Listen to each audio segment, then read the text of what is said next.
राजा की सवारी शमशान के पास से जा रही थी। तभी उन्होंने देखा एक भिखारी सा आदमी शमशान के बाहर बैठा है। राजा ने पूछा, तुम नगर में ना जाकर यहाँ क्यों बैठे हो? भिखारी बोला, राजा, नगर के सभी लोगों को एक न एक दिन आना है, इसलिए मैं पहले से ही यहाँ आ गया हूँ। राजा बोला, तू तो पागल है। जब तेरी बारी आएगी लोग तुझे अपने आप यहीं ले आएंगे।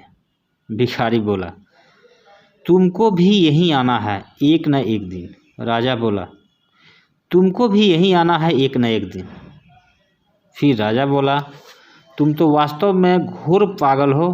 यह मेरी मूल्यवान घड़ी है, इसमें हीरे मोती पन्ने आदि जड़े हुए हैं। इसे रख लो अपने पास, और अगर किसी को देनी हो तो ऐसे आदमी को देना जो तुमसे भी ज़्यादा पागल हो। कुछ वर्षों बाद राजा गंभीर रूप से बीमार हो गया। उसके बचने की आशा नहीं रही। ये भिखारी राजा के पास मिलने पहुंचा। बोला, बहुत बीमार हो राजन? राजा ने कराते हुए कहा, हाँ, अब तो बचने की भी आशा नहीं रही, अब तो जाना ही होगा। भिखारी बोला, कहाँ जाना है? राजा बोला, यह कैसे मालूम होगा?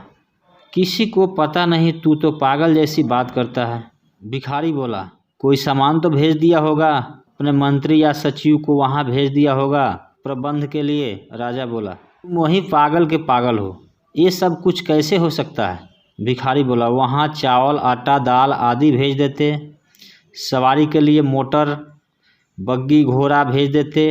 राजा ने चिल्लाकर कहा, सवारी के लिए कोई मोटर बग्गी घोड़ा भेज देते? राजा ने चिल्लाकर कहा, अरे पागल, मैं जहाँ जा रहा हूँ वहाँ कुछ भी नहीं भेजा जा सकता।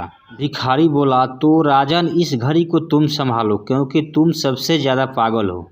तुम्हें पता था कि ये सब तुम्हारे साथ नहीं जाएगा, तो भी तुम यह सब इकट्ठा क्यों करते रहे?